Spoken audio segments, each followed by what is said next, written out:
Ayun mga boss, sobrang traffic nga doon sa pinanggalingan ko kanina. So ayun, gutom na nga daw si Boss Madam doon. Anong oras na ba? 10:09 na. So galit na sa akin kasi late na ako nakauwi. Kaya ito, tinawagan ko siya. Sabi niya bili na nga lang daw ako. So ang sabi niya kabsa daw. So ayun, nandito ako sa may bandang kanto namin. Tara mga boss, samahan niyo akong bumili ng kabsa. Dito nga tayo nagpunta mga boss sa Shawaya House. So ayan, pasok nga tayo dito mga boss. Dito nga kami madalas bumibili ni Madam ng pagkain namin pag tinatamad na kami magluto. So kasi dito, kanin tsaka manok na yan mga boss. Okay. So ayan, bibili tayo ng manok tsaka kanin. Ayan na nga yung mga menu nila mga boss dyan sa may taas. Arabic nga yung mga words na nakasulat mga boss. Kaya tignan na lang natin yung mga picture tsaka yung mga price kasi English naman yung price. Ayan na din yung mga iba nilang menu mga boss. Syempre ayan no, Arabic din yung mga nakasulat. Ayan pa mga boss yung iba nilang menu. Syempre yung bibili lang naman natin yan, yung kanin tsaka yung manok. Ayan mga boss, ipapakita ko na nga rin sa inyo yung loob ng tindahan nila. Ayan, meron pa silang mga ibang menu. Tapos, meron din silang dine-in dyan mga boss kung gusto mong kumain dyan.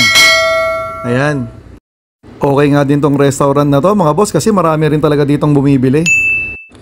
Saka marami rin nagpapadeliver mga boss. Ito, itong mga nakatayo dito, mga delivery rider yung mga yan mga boss. So, sulit talaga dito mga boss, medyo mura lang din. Ayan mga boss, nandito na nga ako sa bahay. Ayan, dala-dala ko na nga yung pinamili ko mga boss. Okay. Pasok na nga tayo sa pinto, kanina pa naghihintay si Boss Madam. Ayan na si Boss Madam. Nagbayag ka. Ayan si Boss Madam, gutom na. Kaya, ihain na natin, ihain na. So ito yung binili natin mga boss. Yan. Kasi gutom na nga yan si Boss Madam. Yan.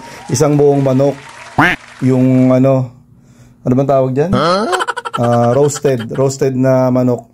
So ayan, meron pa siyang kasamang kamatis. Yan, ilalatag na lang namin dito. Latag mo na Boss Madam. Hindi na kami magpipinggan kasi si Boss Pogi din ang maghuhugas. Kaya yan, dyan. Ilatag na lang yan dyan sa may dyan.